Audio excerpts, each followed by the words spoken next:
I bought a mountain cabin to rebuild my life, not to watch a stranger sip coffee in my kitchen and call me a trespasser. Paper deed in my hand, heart in my throat, I stood on my own porch, while Kendra Malloy, pure HOA, Karen Energy in $200, yoga pants smirked and purred, adverse possession, look it up, sweetheart, before slamming the door. Minutes later, her buddy deputy rolled up, hugged her on the driveway, and warned me to leave her residence. That's the moment rage turned into resolve. If you've ever been told your legal rights don't matter because someone louder said so, this is your story. I'm going to show you how I flipped the script, the receipts, the cameras, the law, and the final move that made the whole HOA clap back in handcuffs. This is my home, my fight, and my payback. Before we dive in, drop your city and local time in the comments, and if you live for HOA drama and savage turnarounds, hit subscribe so you don't miss the twist. When I first bought that old cabin, it felt like the start of redemption. Divorce had taken half my assets, half my sanity, and all my faith in people. The auction notice looked like fate. Pine Ridge County foreclosed mountain property, starting bid $9,000. The photos were ugly, sagging, porch-cracked windows, weeds devouring the siding. Perfect. I wasn't buying comfort, I was buying silence, 2 acres of it. After years of dealing with clients who thought a contractor's time was a suggestion, I craved something I could fix without anyone breathing down my neck. My plan was simple: 1 year hard labor, and I'd flip the place into a $60,000 mountain getaway. I'd even picked out the color stain for the deck: cedar ember, the kind that glows gold at sunset. I called my best guy, Lucas Ramirez, a loyal contractor with more tattoos than patience, and told him to clear his Saturday. "We're going up to Pine Ridge," I said. "Got a fixer-upper with potential." Lucas grunted. "Boss, potential usually means money pit." Maybe, I said, tossing my last clean duffel bag into my truck. "But it's my money pit." We left Denver at dawn, coffee steaming in paper cups, tools rattling in the back seat like restless ghosts. As the city faded, the air turned sharper, cleaner. Pine Ridge was one of those Colorado mountain towns that looked like a postcard until you realized half the houses were Airbnbs and the other half were owned by people escaping divorces. Fitting right. The 2-hour drive wound higher into the forest. Pines crowded the road and patches of sunlight flickered like strobe lights through the branches. I kept thinking about how I'd build a wraparound porch, maybe even a fire pit down by the creek. My first real home since the divorce. My fresh start. And then I saw it. Lucas was mid-sentence about lumber prices when I slammed the brakes so hard his coffee splashed across the dashboard. "What the—" "There are cars," I said, voice tight. "In the driveway. 3 of them. A silver Subaru, a beat-up Ford Ranger, and because the universe has a sense of humor, a white Lexus SUV with a Live Laugh Love sticker on the back window." I stared. The cabin didn't look abandoned at all. The porch had fresh paint. Curtains fluttered in the windows. Children's bikes leaned against the fence like they'd just finished a joyride. Lucas blinked. Boss, thought you said no tenants." "I did," I muttered, grabbing the manila folder with my deed. I walked up the path, crunching gravel under my boots. The air smelled of pine, wood, smoke, and something cooking. My kitchen. Before I could knock, the door swung open. She stood there like she'd been rehearsing the scene for years. Platinum blonde, ponytail athleisure outfit that probably cost more than my old truck, and that smug little half-smile people get when they think rules don't apply to them. "Can I help you?" she asked, like I was delivering flyers. "Yeah," I said, forcing a polite tone. "This is my property. Bought it at the county auction 3 months ago." She tilted her head, pretending to examine the deed I held out. Then she laughed, a dry, condescending sound that made my hands twitch. "Oh, sweetie," she said. "We've been living here for over a year. Adverse possession. You might want to look that up." The smell of stew drifted out the door, my door. "Good luck with that eviction," she added, and shut it in my face. For 10 full seconds I just stood there blinking. My heart thudded somewhere behind my ribs, equal parts fury and disbelief. I'd bought this place legally, paid taxes, got title insurance. Yet somehow this stranger thought she could claim it because she'd squatted long enough. Lucas looked like he was watching a slow-motion train wreck. "Boss," he said carefully. Okay, no," I said, staring at the closed door. But she's about to wish she wasn't either. I knocked again, harder this time. The door opened a crack, and I saw another face. A lanky guy with patchy facial hair and the kind of eyes that looked half awake, half stoned. "Ma'am," I said evenly, "I need to see documentation proving you have the right to be here." The woman, Kendra, as I later learned, smiled with theatrical sweetness. "Oh, honey, I don't need to prove anything. We're the residents. You're the trespasser." Then she turned to the guy. "Zane, call the sheriff. Tell him some man's harassing us again." The kid grinned and started dialing. Within 20 minutes, a county sheriff's cruiser rumbled up the gravel drive. My pulse eased until I saw the deputy step out. Deputy Carl Dwyer, late 40s small-town swagger, and that easy familiarity of someone who's been to one too many HOA potlucks. He walked straight to Kendra and hugged her. "Carl, thank God," Kendra said, voice quivering. He showed up screaming about deeds and trying to get inside. "My kids are terrified." I opened my mouth to protest, but Carl raised a hand. "Sir, step back." "Officer," I said, through gritted teeth, "I'm the legal owner. I have the deed right here. County auction, clear title." He glanced at the papers for half a second. "Even if you did buy it, Colorado's got strong tenant protections. You can't just show up and harass people living somewhere. They're not tenants," I snapped. "They're squatters." "That's a civil matter," he said flatly. "Take it up with the court." Kendra burst into tears, Oscar-worthy, full shaking shoulders and gasping breaths. "I'm so scared," she sobbed. "He said he was going to take our home." The deputy's face hardened. "Sir, I'm going to need you to leave this property immediately. Any further contact and I'll arrest you for harassment." And just like that, I was the criminal. The smell of wood smoke drifted from the chimney of the house I legally owned while I stood there in the cold, holding a deed that apparently meant nothing. Lucas muttered, "Boss, this is messed up." "Messed up," I said, climbing into the truck. "Lucas, this is war." As we rolled down the mountain, I caught one last glimpse of Kendra on the porch, waving at the deputy like the Queen of Pine Ridge. Her kids, teenage girl, scruffy son, watched me drive away with smug little smirks. That night, sleep was impossible. Every time I closed my eyes, I saw her standing there, smirking, daring me to challenge her. I pulled up Colorado property law at 3 a.m., scrolling through every statute on squatters' rights. Adverse possession, the legal loophole that parasites like her love to abuse, required 18 continuous years of open hostile occupation with taxes paid. She'd said 1 year. She'd overplayed her hand. The next morning I started making calls. County clerk, tax assessor, utility company. Bit by bit the picture formed.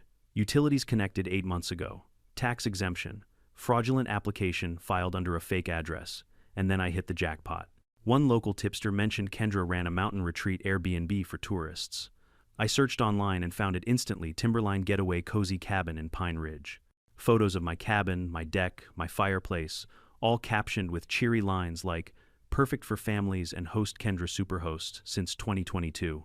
She'd been renting my property for $175 a night while I was paying storage rent for my tools in Denver.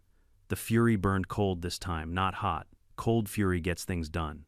I screenshotted everything, called a lawyer friend for a referral, and by noon I was sitting across from Ava Chen, a former federal prosecutor turned real estate litigator. Her office smelled like coffee and victory. After I laid out the story, Ava leaned back, eyebrows raised. "You've got yourself a live one," she said. "Fraud, tax evasion, false homestead claim, illegal rental, the whole buffet.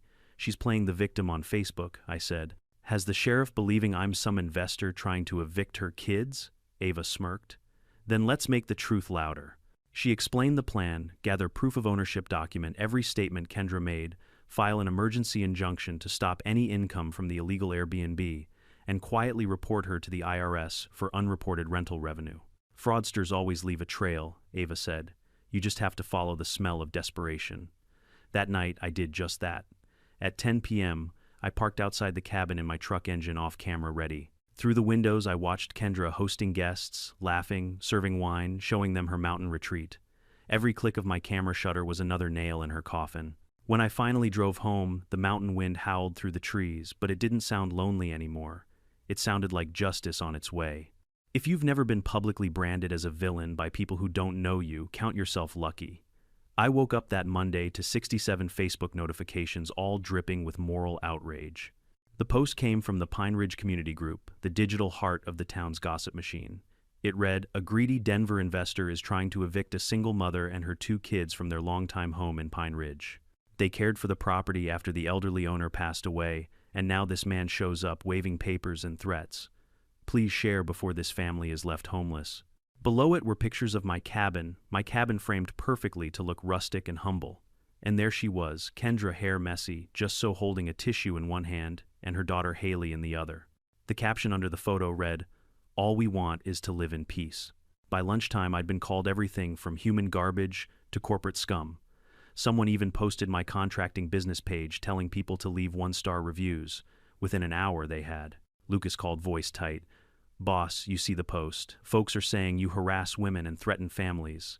I groaned, rubbing my temples. Yeah, welcome to the HOA Court of Public Opinion. Because of course this wasn't just any small town. It was one governed by the Pine Ridge Meadows Homeowners Association, a bureaucratic hydra of self-righteous retirees, part-time yoga coaches, and one woman who proudly listed neighborhood integrity as her full-time job. Her name was Barbara Kent, the HOA president, Kendra's best friend. Barbara wasted no time fanning the flames. By that afternoon, she'd posted an official HOA statement. Pine Ridge Meadows stands firmly with the Malloy family during this illegal and heartless attempt to steal their home.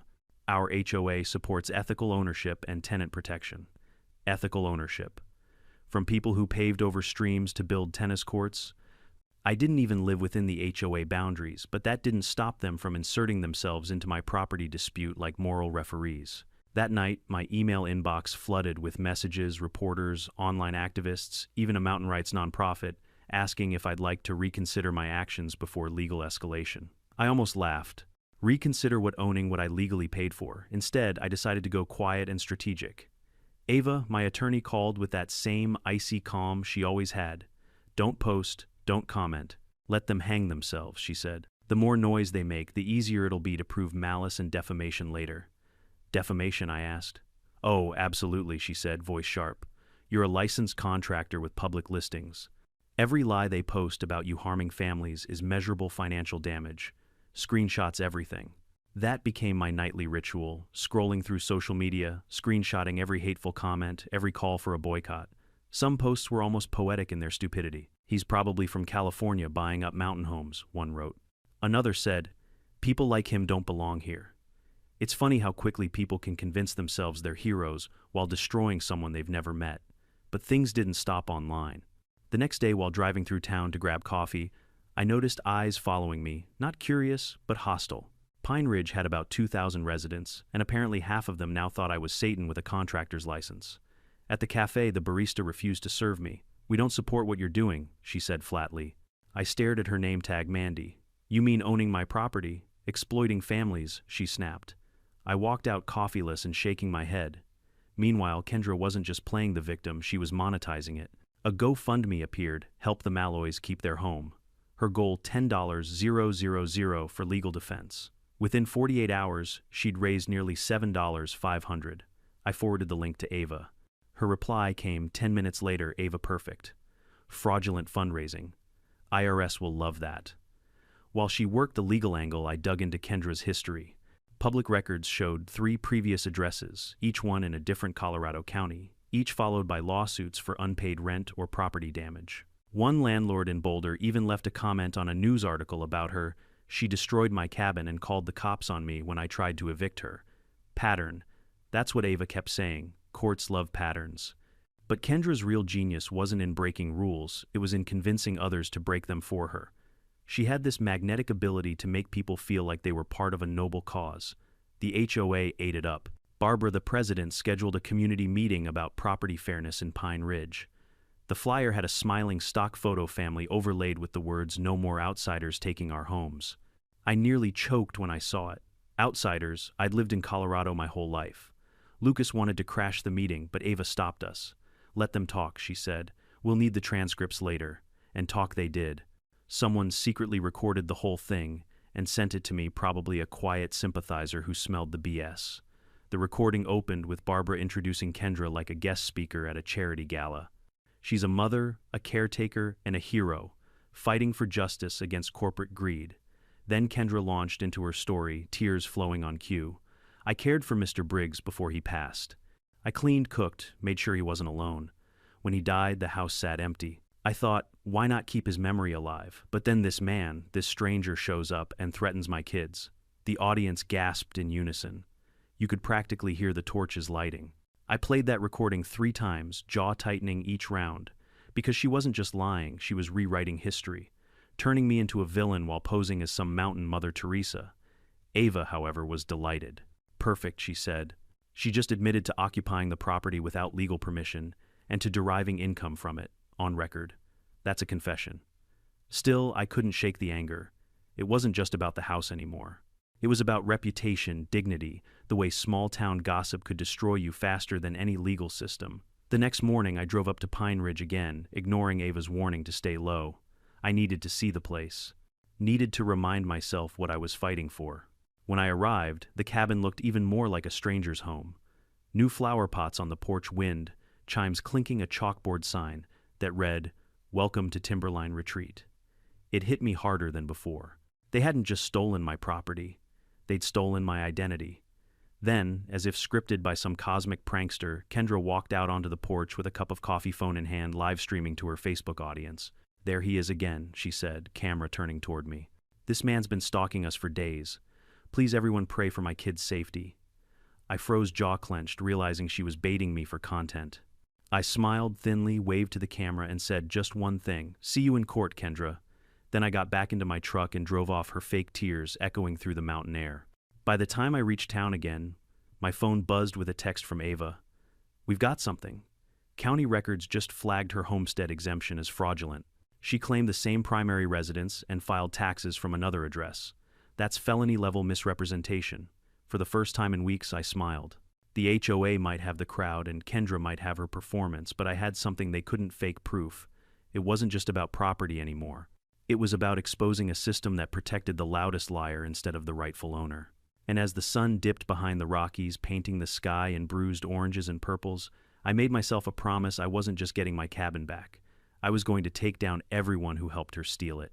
Ava always said revenge works best when it's neatly formatted and filed before 5 p.m. on a weekday. That Monday morning, she slid a stack of documents across her desk with the calm precision of a sniper chambering a round. "Everything you need to ruin her week," she said. On top was an emergency injunction petition, essentially a legal grenade designed to freeze every dollar Kendra was making from my property. Below that, a formal cease and desist order for the illegal Airbnb and an affidavit to the county tax board citing fraud in her homestead exemption. I stared at the pages, still half in disbelief that this circus was my life. "So we're going nuclear," Ava smiled. "Oh honey, we're going thermonuclear. We filed everything that afternoon." I swear I could hear the paperwork hit Kendra's world like thunder. 2 days later, her GoFundMe was suspended for irregular activity. By Wednesday, the county clerk had flagged her tax records. And on Friday morning, a big red "listing suspended" banner appeared across her Airbnb page. The silence on her Facebook felt delicious, but of course the calm didn't last. By Saturday evening, Kendra went live again, this time crying about government corruption and corporate intimidation. Her post racked up thousands of shares. Lucas watched beside me in my truck, shaking his head. "Boss, she's a professional victim." "Not for long," I said. "We just need her to make one mistake." It didn't take long. That same week, Ava received an anonymous envelope. Inside, a handwritten complaint Kendra had filed with the county inspector. It accused the new owner, me, of structural neglect and dangerous living conditions endangering tenants. The nerve. Ava smirked. Perfect. She's now admitted in writing she's occupying property she doesn't own. Still, we needed more. Legal firepower is nothing without evidence. So we went hunting. Our first stop was Murphy's Lumber and Supply, a dusty hardware store run by a man who'd probably been forged from oak himself. Frank Murphy. "Yeah, I know her," he said, wiping grease on his jeans. "Bought $300 worth of supplies 6 months ago. Said her insurance payout was coming any day." He pulled up the receipt. The purchases were all for my cabin's dimensions: lumber, sage green paint deck screws. He even remembered Zane, her son, bragging about fixing up the Airbnb. Ava took photos of every receipt. "This, my friend," she said, "is motive, means, and money trail." Our next visit was the Mountain View Diner. The owner, Lisa Rodriguez, poured us burnt coffee and rolled her eyes the moment we said Kendra's name. "That woman conned half this town," she said. "Came in twice a week saying her mother was dying. We gave her free meals. Later found out she was buying steak dinners at Walmart with food stamps." Ava jotted notes like a crime novelist. "Pattern of deceit, emotional manipulation, fraudulent charity claims." She's practically writing our opening statement. I spent that night compiling everything: photos, receipts, witness statements, every fake Facebook post. The pile looked absurd, hundreds of pages proving one simple truth: Kendra Malloy was a professional scam artist. But Sunday morning delivered an unexpected gift. Ava called, voice sharp with excitement. "Jake, you sitting down, I'm in my truck," I said. "What's up?" She filed her 2024 taxes yesterday. "Okay, She claimed your cabin as her primary residence again. Same exemption, same lie.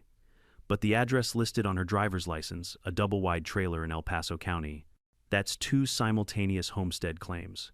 Congratulations, you just caught her committing felony tax fraud. For a moment I didn't speak. The mountain wind whipped against the windows, almost cheering. How bad is felony tax fraud? I asked finally. Ava grinned. 5 years minimum up to 20 if the amount exceeds 10,000. She's hit the jackpot. That night I cracked open a beer and watched the sunset bleed orange over the Rockies. For the first time since this nightmare began, I actually laughed. But Kendra wasn't laughing.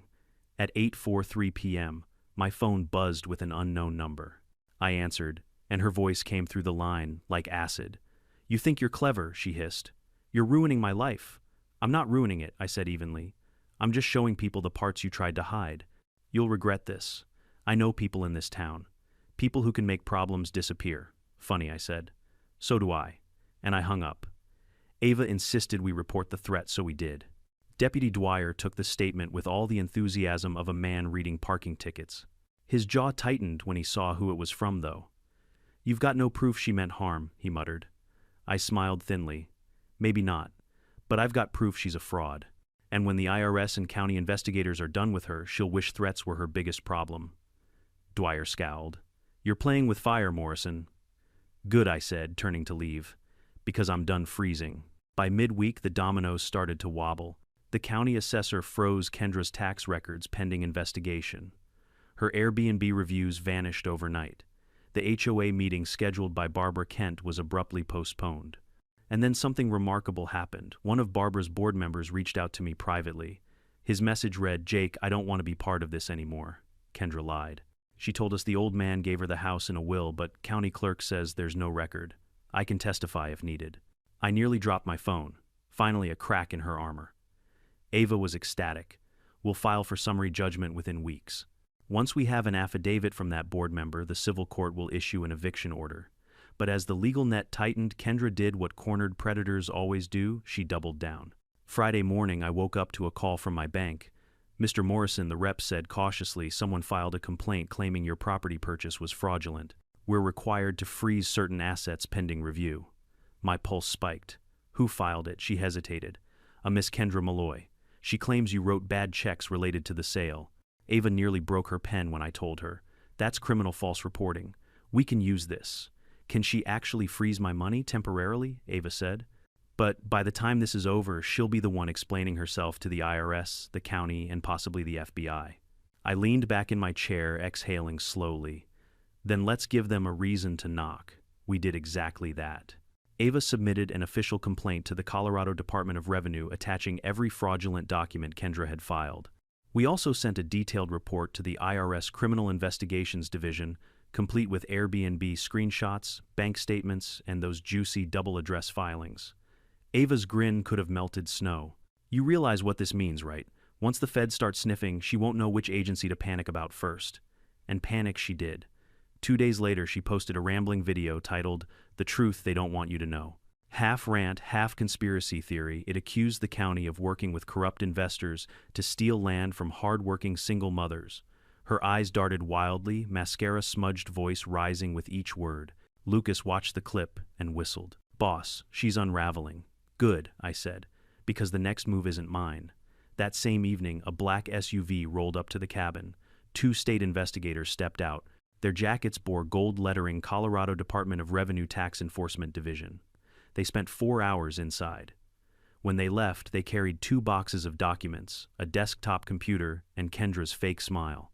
The next morning, Pine Ridge woke up to a new headline in the Mountain Gazette: "State Investigators Raid Cabin in Tax Fraud Probe." The article quoted anonymous sources, confirming the target was Kendra Malloy. Even Barbara Kent, the HOA president, suddenly changed her tune, releasing a statement about misunderstandings and waiting for legal clarification. Lucas called me, laughing so hard he could barely talk. "Boss, they're eating each other alive on Facebook." Barbara unfriended Kendra mid-live stream. For the first time in months, I let myself breathe. We weren't finished far from it, but the tide had finally turned. That night, standing at the edge of my driveway, I looked up at the stars, slicing through the crisp Colorado darkness. The mountain air felt cleaner, sharper, like justice sharpening its blade.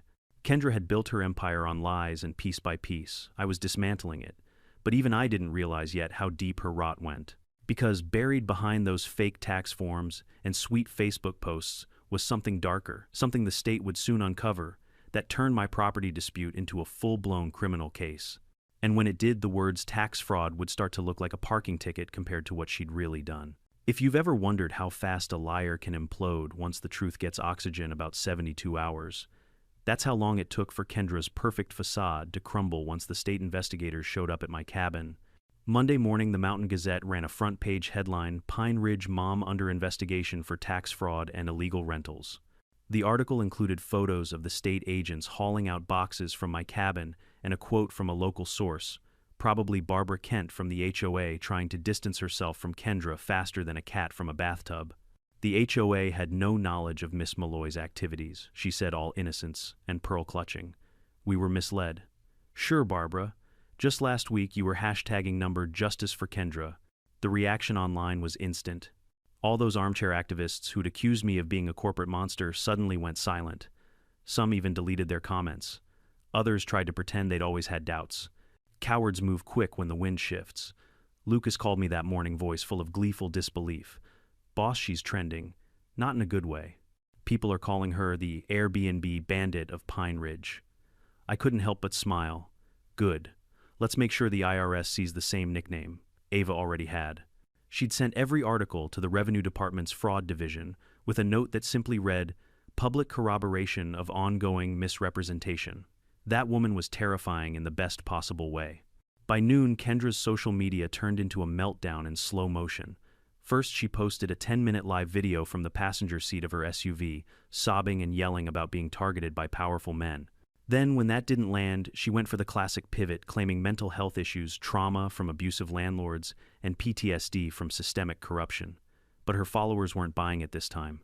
The comment section was a battlefield. Wait, didn't you say you own that house? If it's yours, why is the IRS involved? Lady, stop renting other people's stuff. Within hours, her GoFundMe was completely deactivated with a polite but devastating note from the platform. This campaign violated our terms of service. It was glorious. Still, Ava warned me to stay cautious. She's dangerous when cornered, she said. Fraudsters with nowhere to run get creative. She wasn't wrong. That night, around 1130, my phone started buzzing non-stop texts from unknown numbers, all filled with threats. Hope you enjoy your cabin before it burns down. Dead men don't collect rent. I took screenshots, sent them to Ava, and tried to sleep. But a few hours later, I woke to a call from Lucas. Boss, he said, his voice trembling, you need to get up here. Now. The drive up the mountain felt endless. The sky was still dark, the kind of pre-dawn gray that makes everything look like a crime scene. When I reached the cabin, Lucas was standing in the driveway, face pale. The windows, every single one, had been smashed. The front door hung crooked, its hinges torn apart. Inside, chaos reigned. Cabinets torn from walls, faucets broken, the living room flooded ankle deep. Someone had spray painted across the interior wall. Thief. Kendra and her son Zane had clearly gone nuclear. Lucas kicked a piece of splintered wood. She did this, boss. I saw her car last night. She and the kid were parked up the road around midnight. I clenched my fists, staring at the ruin of the place I'd been rebuilding piece by piece. She just turned a civil case into a criminal one. We called the sheriff's office, but when Deputy Dwyer arrived, the look on his face was almost apologetic. Jake, he said carefully, I can't prove she did this. I pointed at the fresh graffiti, at the beer cans with Zane's fingerprints, at the broken GoPro camera she'd clearly knocked over trying to destroy evidence. You don't need to prove it. I've got everything on my security backup. Video timestamps, faces. For once, Dwyer didn't argue. Send it to the county investigator. I'll file the report. By evening, the footage was in the hands of both the sheriff's office and Ava. And when we watched it together that night in her office, she actually whistled. Look at that idiot, she said, freezing the frame. He's waving to the camera while smashing the drywall. Zane Malloy, 25, jobless high as a kite, grinning like a man proud of his own stupidity. It was cinematic proof beyond argument. Ava leaned back, satisfied. We'll press charges first thing tomorrow. Criminal mischief, property destruction, trespassing, and harassment. Then her expression changed, focused, sharp. But Jake, look at this part. She rewound the footage to a frame where Zane swung his sledgehammer into the bedroom wall, punching through plaster and insulation. Behind the broken wall was a small cavity, a hidden compartment. What's that? I asked. She zoomed in. Inside the cavity, wrapped in plastic, were stacks of papers. When we pulled them out later, the contents made my blood run cold: medical forms, bank statements, and legal documents belonging to Walter Briggs, the previous owner of the cabin, the man who'd supposedly died of natural causes. Except these documents told a different story. They showed Walter had given Kendra temporary caregiving rights months before his death. There were power of attorney papers badly forged with shaky signatures that didn't match his earlier records. And one more thing. A life insurance policy naming Kendra Malloy as the sole beneficiary. $40,000. Collected 2 weeks after Walter's death. Ava's voice went deadly quiet. Jake, she didn't just squat in his house. She killed him for it. The room felt smaller suddenly. My chest tightened. Are you saying I'm saying this is elder abuse, financial exploitation, maybe even homicide? If she forged this and Walter died while under her care, this isn't a property dispute anymore. It's a criminal investigation. The next morning, Ava contacted the FBI's Denver field office, and by evening 2 agents arrived at her office.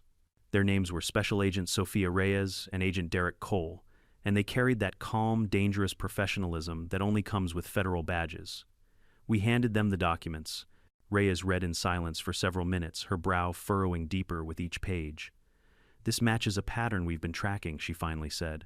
Elderly men, isolated properties in rural Colorado counties, sudden deaths, forged signatures, insurance payouts. We believe she's done this before. How many times? Ava asked. Reyes looked grim. At least 3. My stomach dropped. 3 men. She nodded. All between 70 and 80 years old. All died of supposed natural causes, and all had connections to a woman fitting Kendra's description, different names, same M.O. I leaned forward. You're telling me I didn't just buy a foreclosed property. I bought a crime scene. Agent Reyes didn't deny it.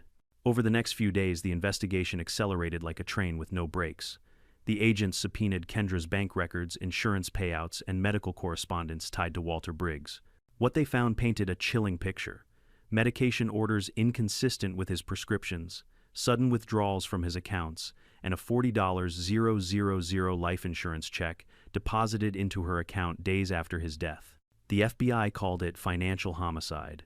Meanwhile, Kendra and her son were still living in the cabin like nothing had happened, posting filtered photos of peaceful mountain mornings, while federal agents built a murder case beneath their feet.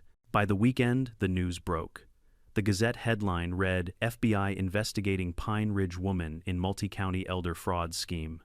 The community's tone changed overnight. The same people who'd spat on my name at the cafe were now whispering apologies. Even Barbara Kent publicly resigned from the HOA, citing emotional exhaustion. But I didn't celebrate. Not yet. Because if Kendra was capable of killing an old man for $40,000, what would she do to the person threatening to expose her? That question would be answered sooner than I expected, and in a way I could never have imagined. You can tell when a predator realizes they're being hunted. It's the sudden stillness, the way noise disappears from their world. That's what Pine Ridge felt like after the FBI showed up. For the first time in weeks, Kendra Malloy wasn't broadcasting live videos or posting conspiracy threads. The mountain was quiet, too quiet. I should have felt relief. But quiet from people like her never means peace. It means plotting. Special Agent Sophia Reyes had told me, stay alert. Fraudsters with a cornered ego often turn violent before surrendering. She wasn't exaggerating.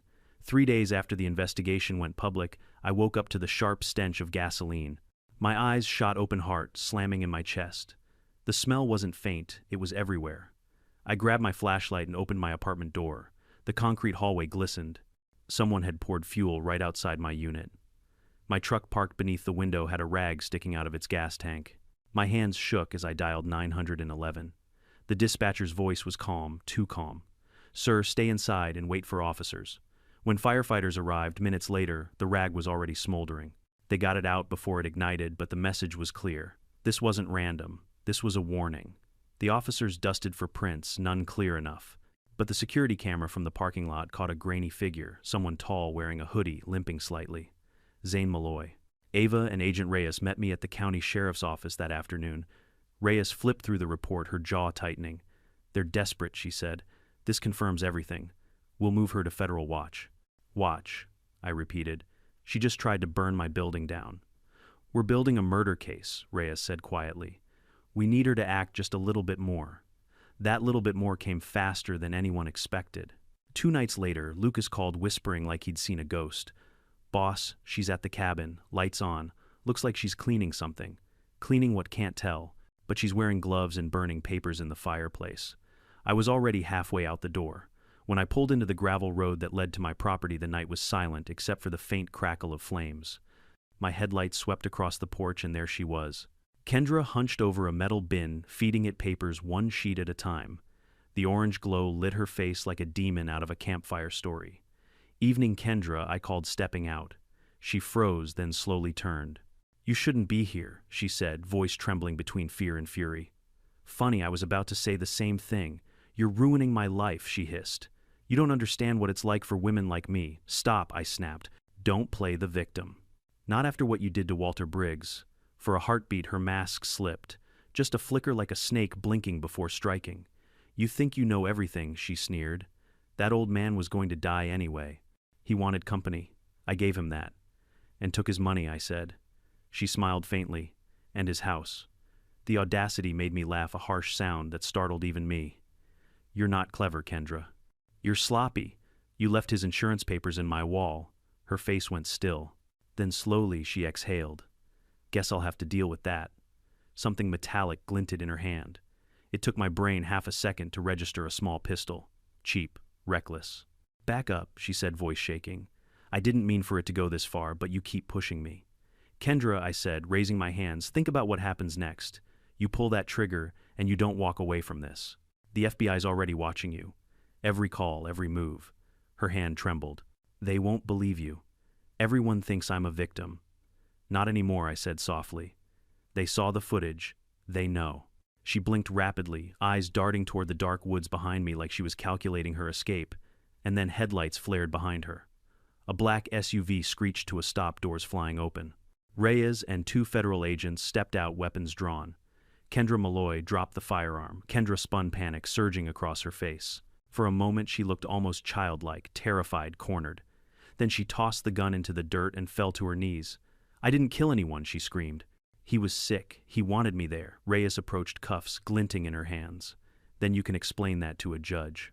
As they hauled Kendra to her feet, she glared at me over her shoulder.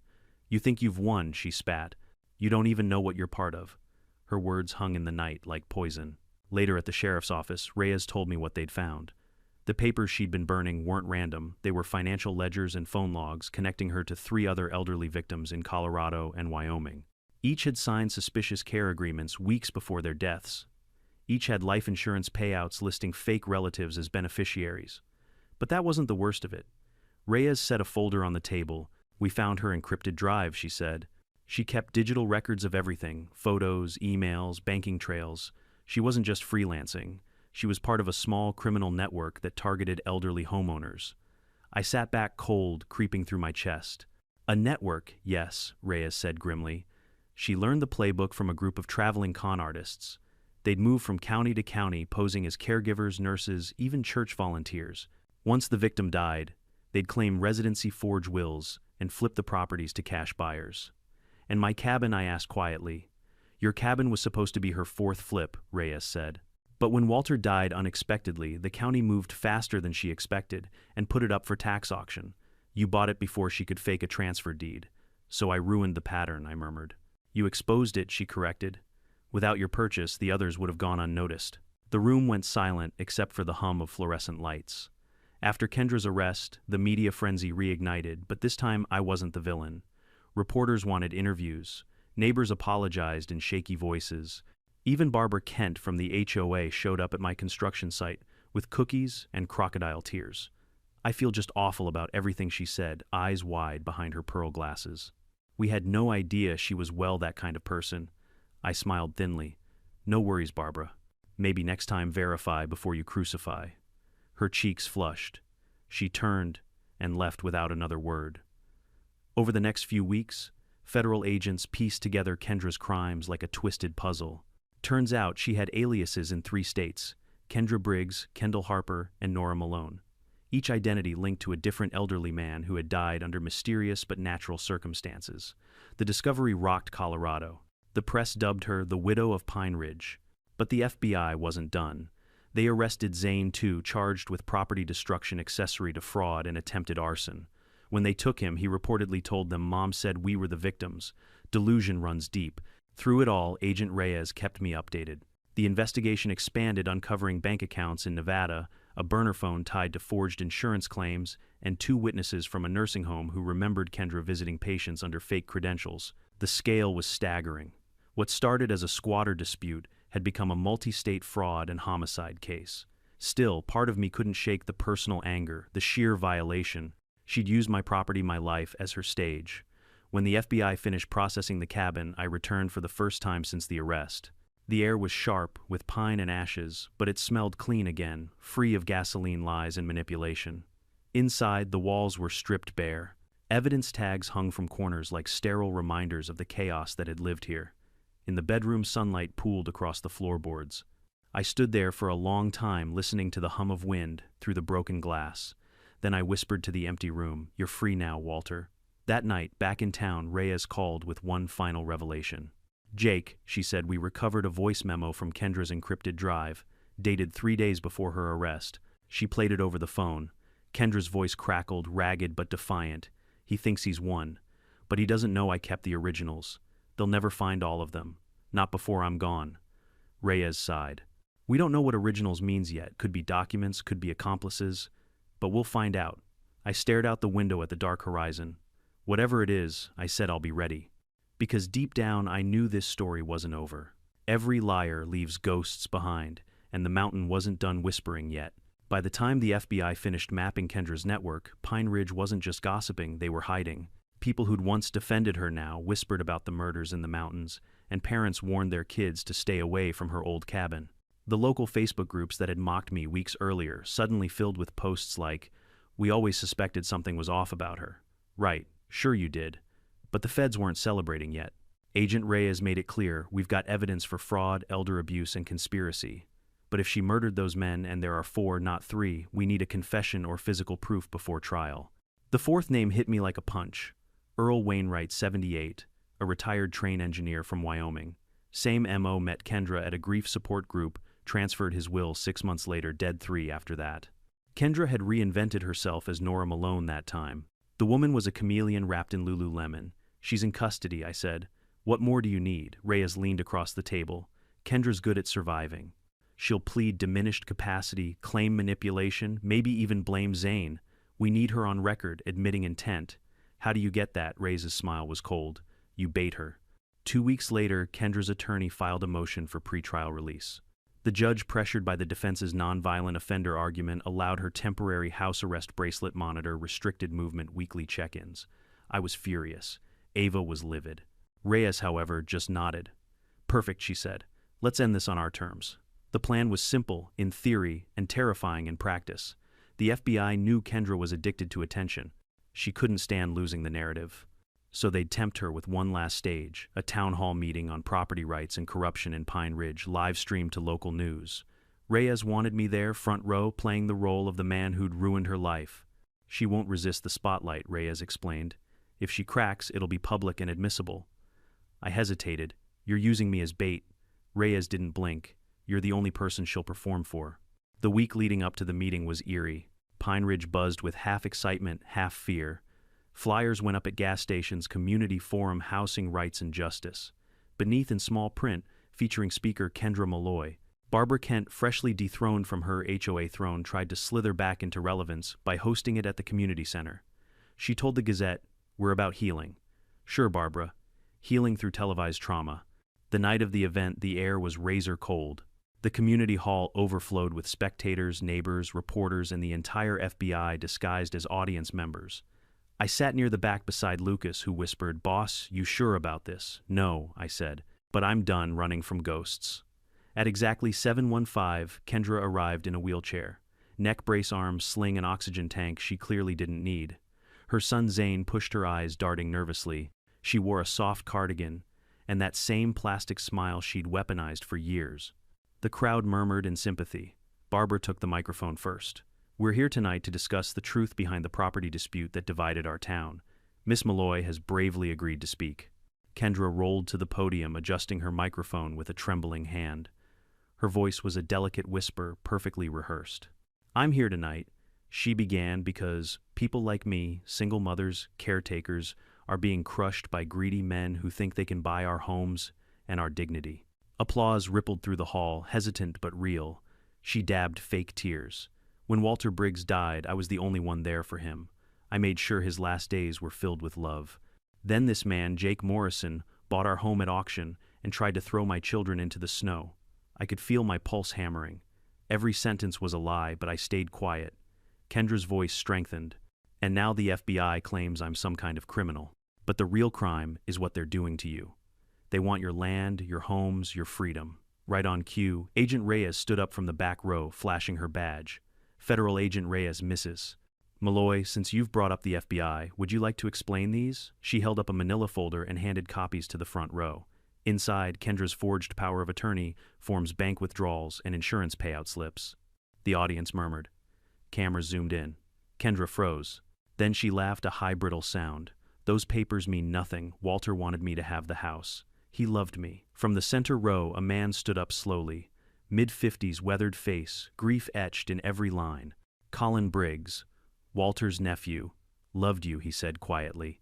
He was terrified of you. The room went still. Colin held up photos, Walter before Kendra, healthy, smiling, and after skeletal, vacant. You drained him, Kendra. His bank accounts, his health, his will to live. Kendra's mask cracked. Her lips curled. He was old, he was dying. You helped him along, Colin roared. Reyes stepped forward, voice steady. Mrs. Malloy, are you admitting to administering medications outside a doctor's supervision? I didn't kill him, she screamed, standing from the wheelchair in a burst of fury. The audience gasped. He was pathetic, clinging to life. I just made it easier. And there it was. The confession landed like a thunderclap. Reyes nodded once. That'll do. She motioned to the agents in the crowd. Kendra Malloy, you are under arrest for the murder of Walter Briggs and for conspiracy to commit fraud, identity theft, and obstruction of justice. As the cuffs clicked shut, Kendra thrashed, screaming. You can't prove anything. You think this ends with me. You have no idea what's coming. But no one listened anymore. The crowd erupted, half in shock, half in applause. Barbara Kent slumped into her chair, face white as chalk. Reporters swarmed. Outside, the cold night air hit like a slap. Lucas clapped me on the shoulder. Boss, you did it. I didn't answer right away. My hands trembled, but not from fear. From relief, the kind that comes after years of being gaslit by an entire town. Justice did it, I finally said. Later, back in my truck, I sat watching the dark silhouette of the mountains. Pine Ridge was quiet again, but this time it wasn't fear. It was peace. Over the following weeks, the dominoes kept falling. Zane confessed to destroying evidence and implicated his mother in 3 other deaths. Investigators recovered remains exhumed for toxicology. Arsenic. Every single time. The trial was brutal, broadcast, live statewide. Kendra tried one last performance, pleading mental illness, claiming voices told her to do it. But juries don't forgive poisoners. The verdict, guilty on all counts. Life without parole. When the judge read it, I didn't cheer. I just closed my eyes. Somewhere in the silence, I imagined Walter Briggs smiling free at last. Agent Reyes visited my rebuilt cabin a month later. You planning to sell? She asked. I shook my head. Not yet. It's not just a property anymore. It's proof. Reyes smiled faintly. Of what that the truth doesn't always whisper. Sometimes it roars. She left me standing on the porch, the wind carrying the scent of pine and smoke. The mountains looked endless, ancient, like they'd seen every kind of evil and survived it. So would I. That night, as the stars burned above the ridge, I made one last entry in the journal. I'd started the day Kendra slammed the door in my face. They stole my peace, my reputation, and nearly my life. But I took back more than a cabin. I took back my story. And that's something no con artist, no HOA Karen, no liar will ever own again. The mountain was silent. For the first time, it felt like home. When Kendra Malloy was sentenced, the courtroom erupted not with applause, but with something heavier. A collective exhale. Months of tension, fear, and gossip evaporated in one long breath.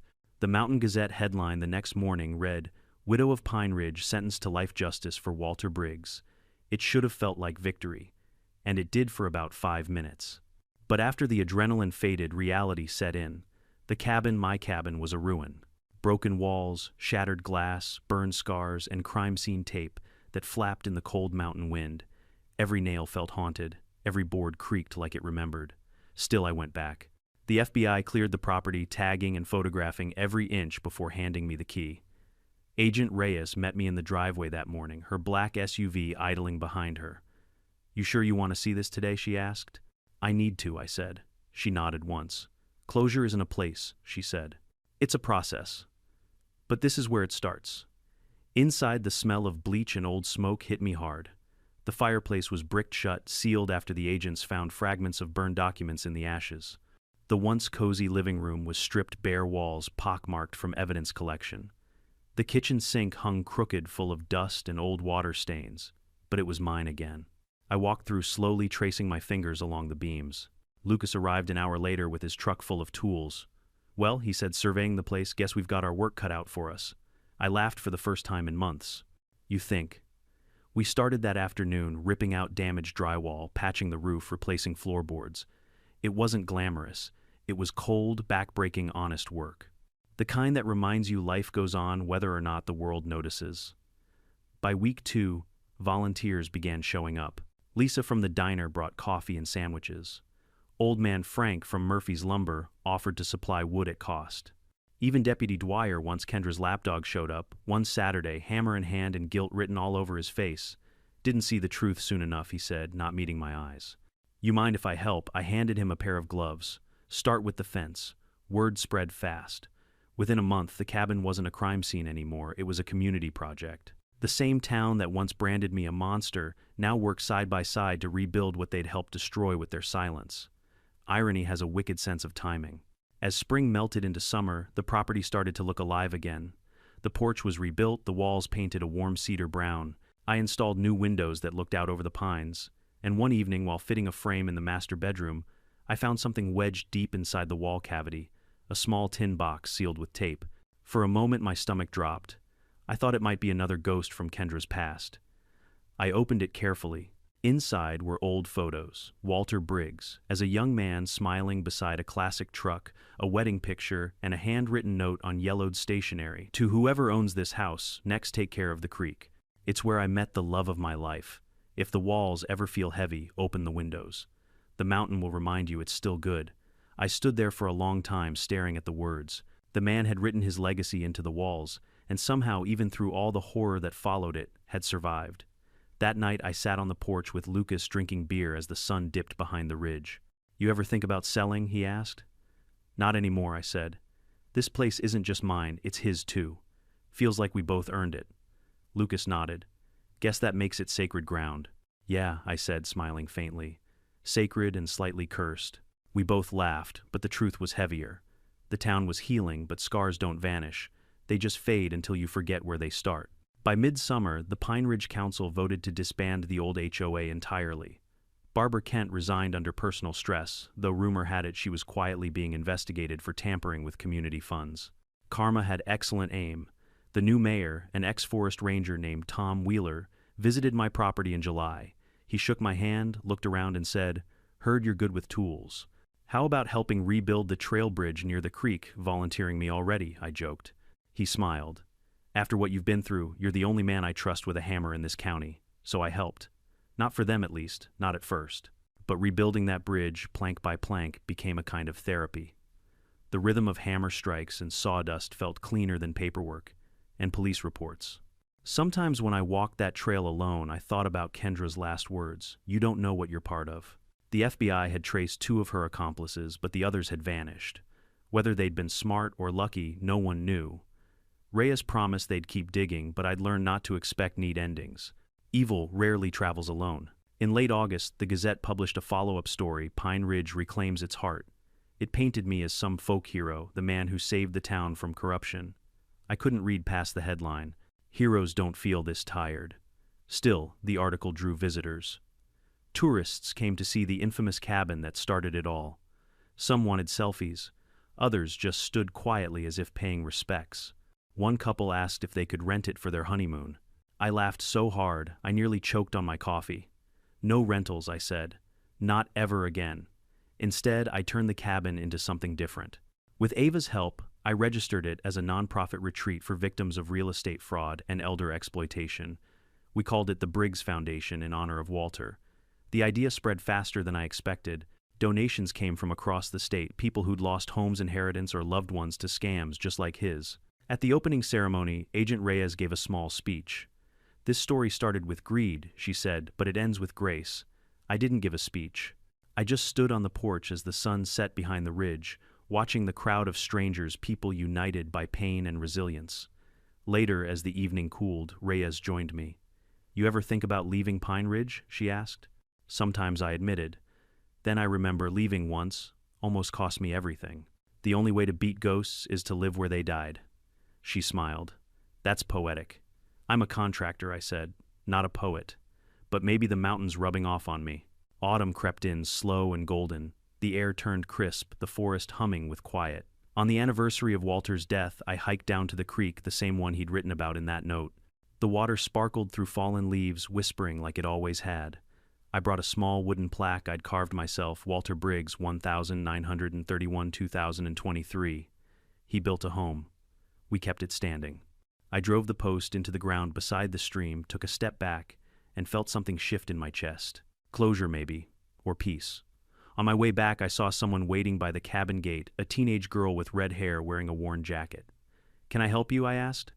She hesitated, then held out a letter. "You don't know me," she said softly. "I'm Haley, Kendra's daughter."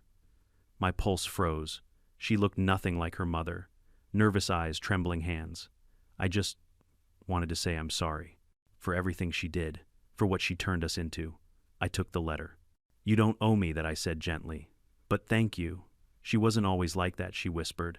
Something broke in her after my dad left. She said the world owed her. I think she started believing it. Haley looked at the cabin, then back at me. "I'm leaving Colorado. Going to live with my aunt in Oregon. I just needed to see where it all happened before I go." "Take care of yourself," I said. "And don't carry her guilt." She nodded, eyes shining, then walked down the road until the pines swallowed her. When I opened the letter later, it contained only one sentence. "Maybe this place can finally heal someone the way it couldn't heal her." I folded it carefully and placed it beside Walter's note in the tin box. Winter came early that year. Snow fell heavy, muffling the world in white silence. From the porch, the mountains looked peaceful again, as if none of it had ever happened. I poured myself a mug of coffee, sat by the fire, and let the warmth seep into my bones. The storm had passed. The ghosts were quiet. Somewhere deep in the forest, the creek kept running steady, honest, unstoppable, just like truth. And as the fire crackled, I realized something simple but profound. You can't always erase what's been done, but you can build something stronger on its ashes. That's what I'd done. That's what Pine Ridge had done.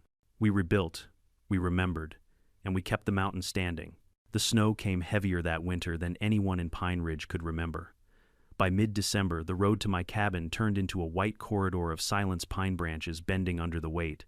Most mornings, I'd shovel a narrow path from the porch to the truck, breath fogging in the air, listening to the creak of settling ice.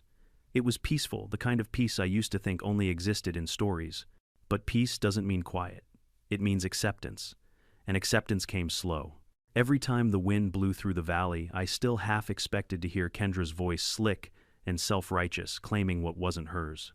Sometimes I'd even dream of her walking out of the tree line, that fake smile frozen in place. I'd wake drenched in sweat, heart pounding, until the morning light reminded me she was locked away for life. The Briggs Foundation had taken off faster than I could manage alone. Ava ran the administrative side. Reyes helped connect with law enforcement liaisons, and Lucas volunteered to build cabins for visiting survivors.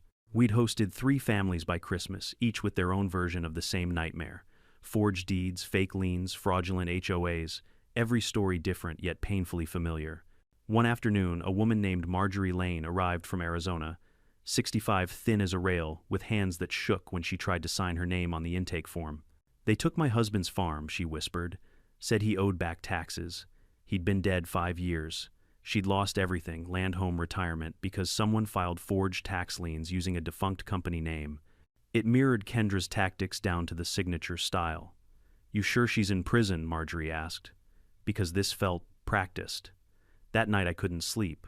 Her words gnawed at me. Practiced. What if Kendra wasn't the start of the scam, but the student? The next morning I called Reyes. She sighed when she picked up. "You're not going to let this go, are you? Not when it smells the same," I said. She paused. There was chatter. During interrogation, Kendra hinted at someone called the broker. Supposedly, he handled her fake documents, took a cut from every sale. But we never found him. The broker, I repeated. Sounds like he's still open for business. Reyes promised to dig, but warned me to stay out of it. Let us handle it, Jake. You've done enough. I wanted to believe her, but doing nothing had never been my strong suit. 2 weeks later, an envelope appeared in my mailbox. No return address, just my name typed in neat courier font. Inside was a single photograph of my cabin taken from the woods at night. On the back, a scrawled message. Nice foundation. She'd be proud. My stomach turned to ice. I called Reyes immediately. She was silent for a long moment. We'll send a team, she said finally. Keep the letter. Don't touch anything else. By the time the agents arrived, snow had covered the tracks outside. Whoever took that photo knew the area, knew how to vanish fast. The next day, the Briggs Foundation's website went offline. Ava's phone blew up with error codes and login alerts from overseas IP addresses. We'd been hacked. Reyes later confirmed what I already feared: someone had accessed federal case files linked to Kendra's network. Her sealed testimony, her emails, everything. Someone wants her story to live, Reyes muttered grimly. The attacks only made us more determined. Lucas and I doubled down on security motion sensors, cameras, reinforced doors. The townsfolk rallied again, donating money and time to restore what had been damaged. It felt like déjà vu, another battle against invisible hands. But this time we weren't alone.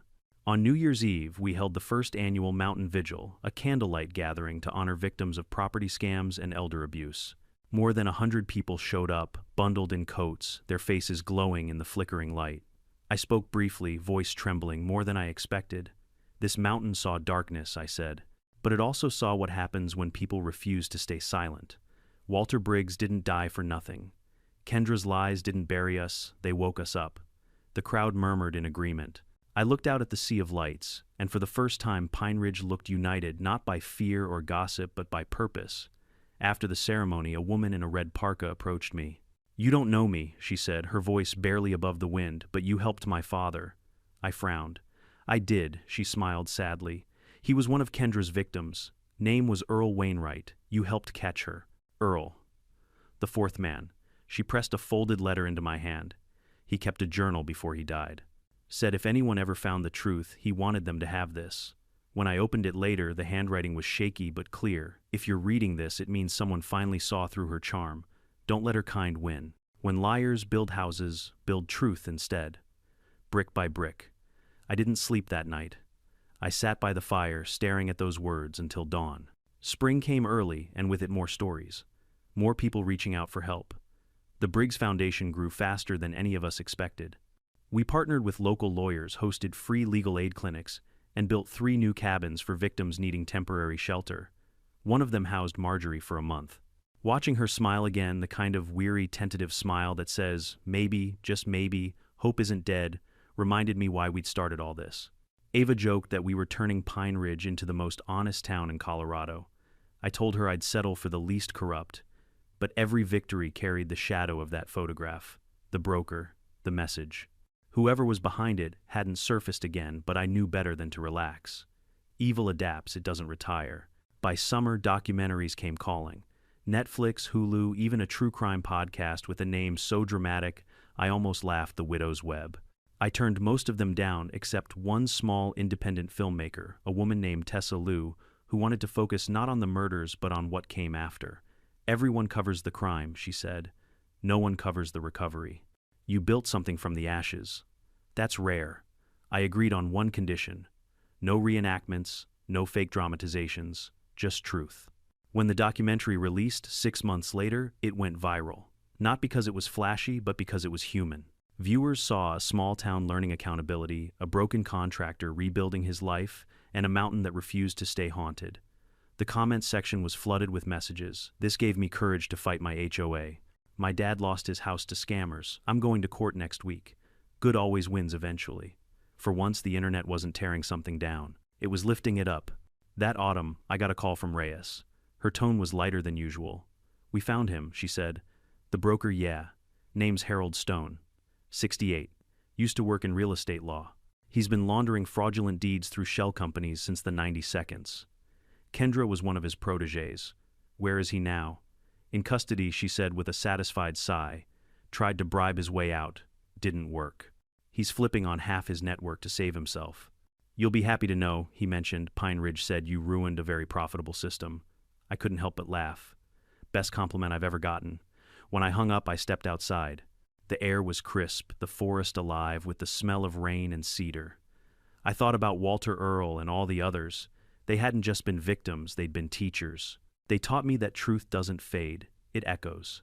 That winter, I installed a new wooden sign at the edge of the driveway, the Briggs Foundation, where honesty takes root. Below it, smaller, letters carved into the grain read, in memory of those who built before us. Sometimes tourists stop to take pictures. Sometimes locals drop by to talk. Every now and then, a new survivor walks up that path carrying nothing but grief and hope. I always tell them the same thing: pain's a lot like snow. It covers everything for a while, but when it melts, the ground grows stronger. And every time I say it, I believe it a little more.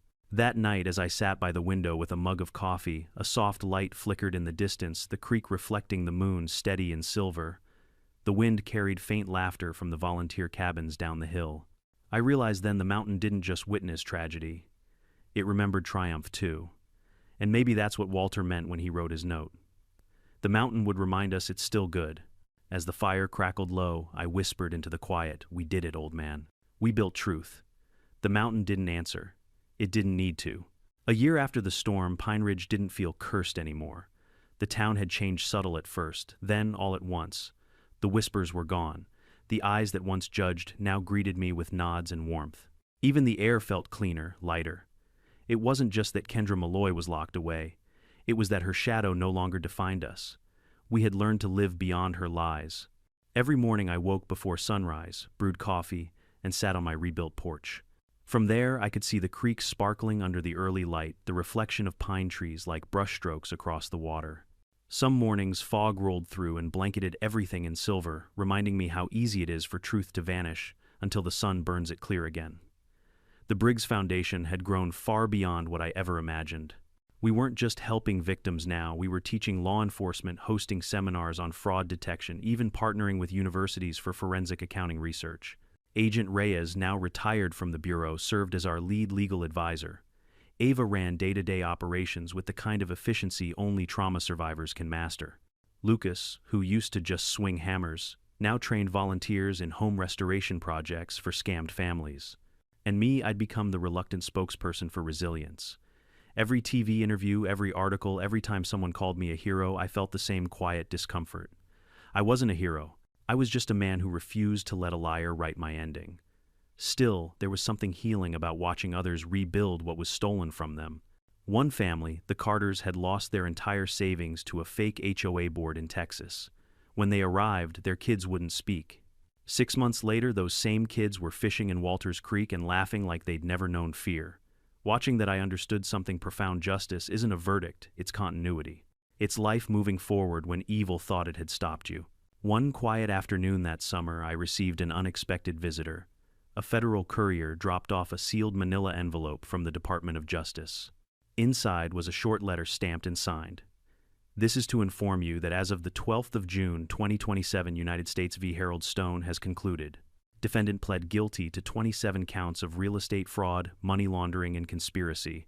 His cooperation resulted in the dismantling of an interstate network responsible for over $14 million in stolen assets. Your testimony and documentation from the Briggs Foundation were instrumental to this outcome." Attached was a single line at the bottom, handwritten by Reyes herself. "The mountain roared loud enough, Jake. They heard it. I didn't cry often anymore, but that day I did. Quietly alone on the porch, as the sun dropped behind the ridge." By autumn, the documentary The Widow's Web had reached millions. True crime channels debated our story, but what surprised me most was how many people wrote to say they'd found hope in it. One letter from a young woman in Maine still sticks with me. "I was ready to give up after losing my mom's house to scammers. But your story made me fight. We won. Thank you for proving that even when evil wins small battles, it never wins the war." That one letter reminded me why I still told the story, even when it hurt to relive it. Pain, when shared honestly, can become someone else's map out of darkness. Then came something I hadn't expected: an invitation. The governor's office planned to establish a statewide initiative for property protection and wanted me to keynote its launch. I tried to decline twice, but Ava wouldn't hear it. "You are the voice of this, Jake," she said, crossing her arms. "You don't get to disappear just because it's uncomfortable." She was right, of course, so I went. The event was held in Denver, a sea of suits and spotlights. My speech wasn't rehearsed, it came from the same raw place the whole story had lived. I didn't come here as a victim, I told them. I came here as proof that systems break but people fix them. Laws protect property but community protects people. Don't forget that difference. When I stepped off stage, the crowd stood. Not for fame, for survival, for truth.